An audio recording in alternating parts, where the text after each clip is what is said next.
Okay, Cody, this is James Parker. I want to thank you for taking me up on a swing evaluation, an online swing evaluation, mate. I appreciate it. So I've just gone through your questionnaire, looking at the answers that you've given. So we're suffering from hooks and fat and thin shots, right? So let's just talk about your swing, go through it a little bit.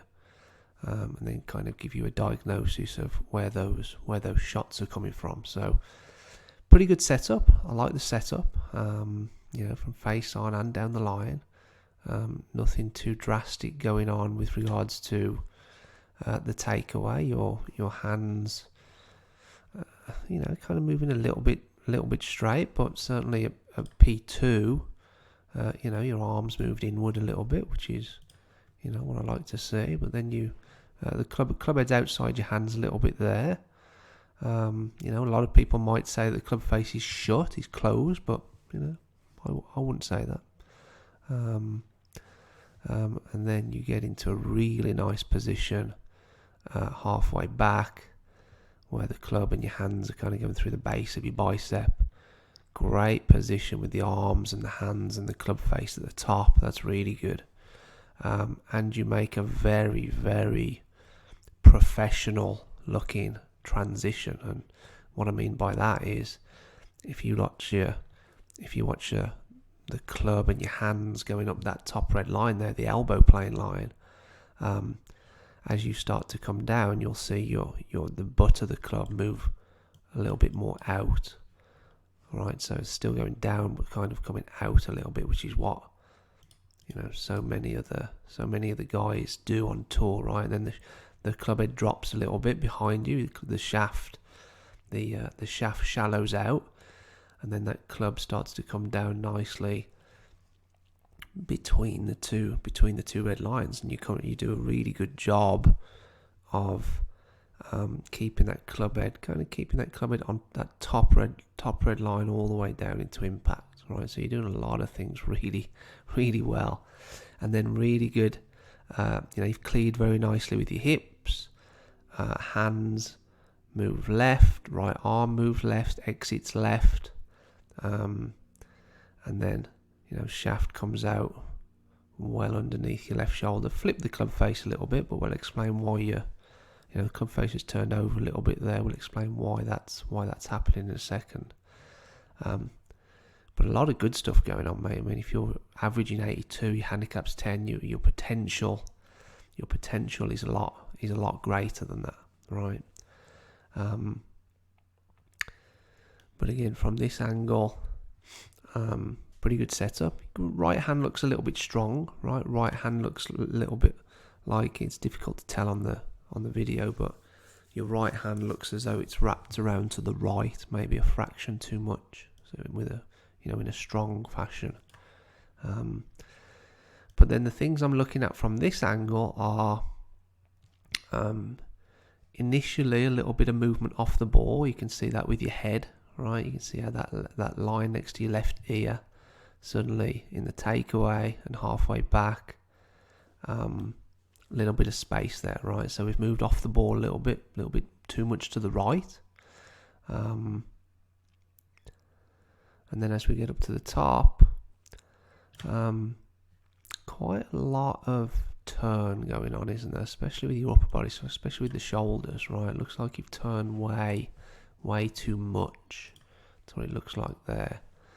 But again, coming down, you move your lower body nicely, you get over your left side, and then come down to impact, and just, for me, this would explain a lot with regards to the low point.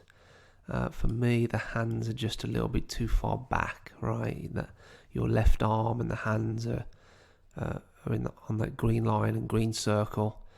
If we did it in yellow, well, you'd see the pros. The pros would be sort of down there on the yellow line and yellow circle, more underneath their left shoulder, if you like, right? So that's the what I'm seeing coming down. The hands aren't forward enough at impact. And also kind of staying back with the head as well, right? You can see how that head stays behind the red line, so the upper body centre's kind of too far back, which is also going to affect your low point.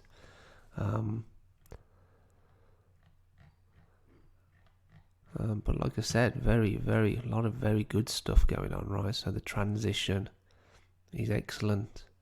I think the exit post impact is excellent. Besides from the club face flipping over, I think the direction of the hands, the direction of the right arm, that's very Tor-esque, kind of Hunter Mahan-esque there, right? That's really good. I like that. So let's talk about where your hook and where your fat shot's going to come from. So one of the things you see when the pros, let's talk about fat and thin shots first. Your fat and thin shots are going to come from, like I said, the hands just not being forward enough at impact, right? We want your left arm more below your left shoulder. Okay, so if we go back a little bit, we know that you've overturned your shoulders, right? You can see that there. And I think, getting up to sort of this position, there's no sort of strain with your neck or your chin or anything, besides from creating a little bit of space in here with your left ear. All that looks pretty good. It's just you've just moved off it a little bit, just moved off center. So I'll give you a drill for that. But it's when you get up to the top here that you start kind of having a little kink.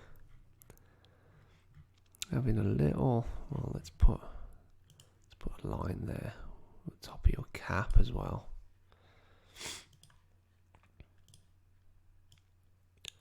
Yeah, so you can see you're going back. You're not only moving to the right, so you've got that space where your left ear is, you're also coming up as well. So yeah, your head's coming up a little bit. So I think you're doing that because of the excessive turn. Right, because of that excessive turn.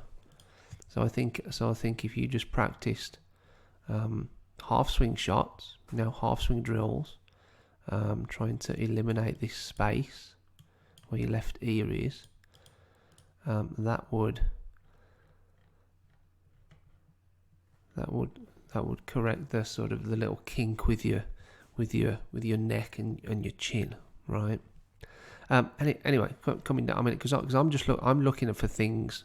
I'm looking for things that would contribute to you making a better downswing and getting your hands more forward, right? So what you see at P6 here is that your hands are just way too far back on the circle, right? So that's where you are in green. In blue would be where the pros get to. Right, so they at P6 when the shaft's parallel with the ground, you see the pros get their hands at more over their right thigh. Okay, so with regards to fat and thin shots, it pretty much comes down to two things: getting your weight forward and getting your hands forward. Well, you're getting your weight forward, your lower body weight. You can see how your hips move forward, right? Upper body weight, upper body center is staying back a little bit, so we're definitely going to give you a drill for that. And hands are staying back a little bit, right? Now, as to the main point, the main reason I think the hands are staying back too far is because as you come down, and we stop you there at P6 from down the line view, hips are starting to clear, right? But shoulders are still very closed, right? So your shoulders are still pointing off to the right, and what that causes is for your hands to stay too far back on the circle, right? So what I'm saying is, if you can get your left shoulder turning a bit more, right? You can get this left shoulder turning a bit more, pulling it round more. that as a knock-on effect is going to help get your hands forward, right? That and keeping your head centered as well, right? So we need a couple of drills for those. Just get rid of those circles, right? So far, mate, you know, the way that we've done it is, right, what are the observation of the patterns? Well, on the questionnaire you told me you're hooking it and you're hitting it fat and thin. The diagnosis for that, first of all, for the low point would be, well, hands are too far back here at P6, therefore they're too far back at P7, right? We want the hands right underneath your shoulder. You look at Dustin Johnson, he actually gets his hands way forward, way out there, right? With his driver, I've got an image of that. So low point, I would work on getting the hands more forward first. That will get you striking the ball better. How are you gonna get your hands more forward?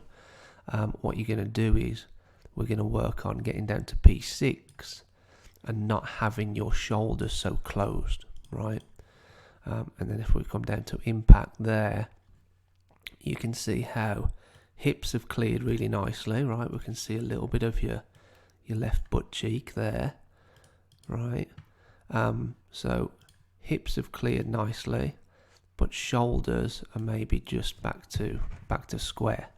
What we're looking for, you got to use the pros as the models, right? They're the experts. So let's watch them. Let's learn from them. Let's see how they move, and if we can pick up some patterns of what they all pretty much do, or in a certain range, then we can work as that. We can work with that and teach other people how it works as well. And one of the things you see with the pros at impact is that their hips and shoulders have both cleared, right? Let's call it 30 degrees. Let's say your hips have cleared 30 degrees there, that image on the left. I also want your shoulders to have cleared 30 degrees. Okay. So that's a P7, right? And you can see there at P6 just how close they are. They haven't opened enough, right? So how would we, if we were on the golf range together working on this, how would we implement these changes, right? How would we go about making changes? Well, the first thing I'd want to get you doing, which I think would contribute to opening your shoulders more and getting your hands more forward, the first thing I'd get you doing is I'd just want you turning to about there. That's all I'd want you doing, right? So I'd get you turning to about there. From the down the line view, it would look something like that, right? And then with a bit of momentum, you could maybe get to there, right? So that's the first thing I'd do. I'd get you more comfortable with how much we want to turn our shoulders. We only want to turn them at 90 degrees, right?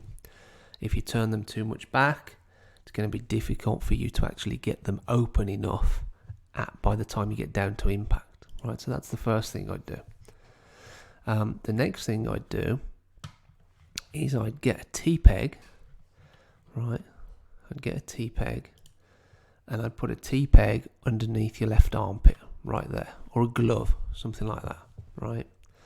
And then I'd say, right, show me your 90 degree backswing, 90 degree shoulder turn, just about there. And then I'd say, as you start down, yes, we want to start down by pushing under this left foot. We know that, right? But then as a knock-on effect, I really want you to feel like that T-peg in your left shoulder is pulling really hard, right? Pull that left shoulder really hard. So, there'll be a little bit of pinching underneath your armpit there. And what you're going to be doing is you're going to be pulling it, pulling it, pulling it, pulling it, pulling it, pulling it. And then we'll do some slow motion drills. And what you'll generally find is your hands will come back down to there. The next one I would want you to do would be the elk drill, right? So this is Steve Elkington. And generally speaking, generally speaking, if your head's moving to the right, to keep it centered, I would practice going the opposite way. So I'd practice going that way. Right, so you can see there's his head, little line next to his left ear. And I would practice going that way.